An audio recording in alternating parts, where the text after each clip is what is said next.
Two of the most well-established and really classic candlestick patterns are the hammer and hanging man candlestick patterns. So let's look at those and how to recognize those. And these you'll see fairly frequently, and you can kind of watch for them. People really love to trade candlesticks, really watch for hammer and hanging man a lot of the time, and that's how they trade.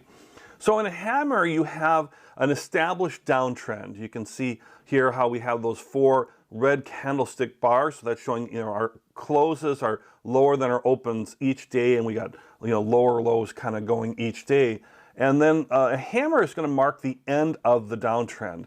And what you'll see is where you're going to get a green type bar, and you're going to have a long wick on the bottom. That's what you're looking for, is a long wick on the bottom, and not much wick necessarily on the top, but you're looking for that long wick on the bottom.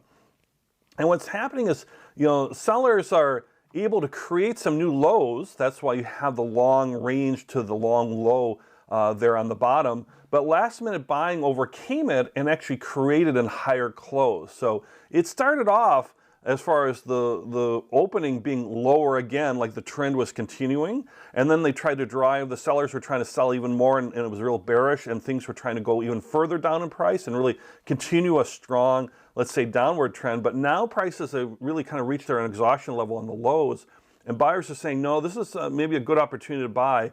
And so they push up from that whole range of lows, a real long range, and push it up and actually create that the close is going to be higher than the opening, and thus changing the color of the bar.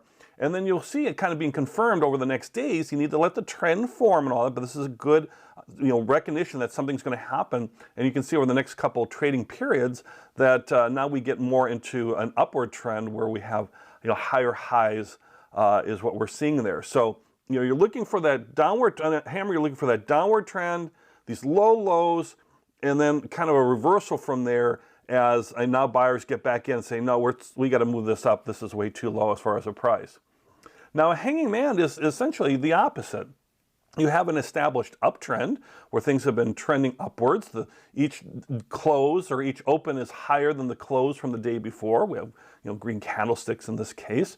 But a hanging man marks the end of an uptrend. And if you own the security, that's the time to sell as far as at a profit. On a hammer, you're looking to get in and start riding a new trend going upwards. But if you own a security and you see a hanging man, now it's time to let's watch, because this might be the time to sell. And what's happening is, bulls, or people who have faith in the security, they're unable to keep the bears from making a new low and from keeping the close below the open. They want to continue that uptrend. They want to see that uptrend happens, but what's happening is the uptrend doesn't continue.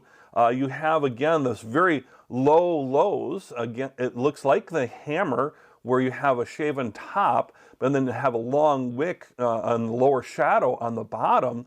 But you can see how it's how the candles change from green to red, that the close is lower than the opening. And so now we're anticipating a reversal, and you'll see that play out in a true hanging man pattern, where now the candlesticks afterwards continue. Maybe they could go a little sideways, but you're probably hopefully looking, or you might see more of a downtrend there and anticipate that. So hammer and hanging man, the actual candle itself has a shaven top and a long wick at the bottom, but you want to see where they are at in the pattern. That's the key part. You can't just look at it itself and say, this is what it is.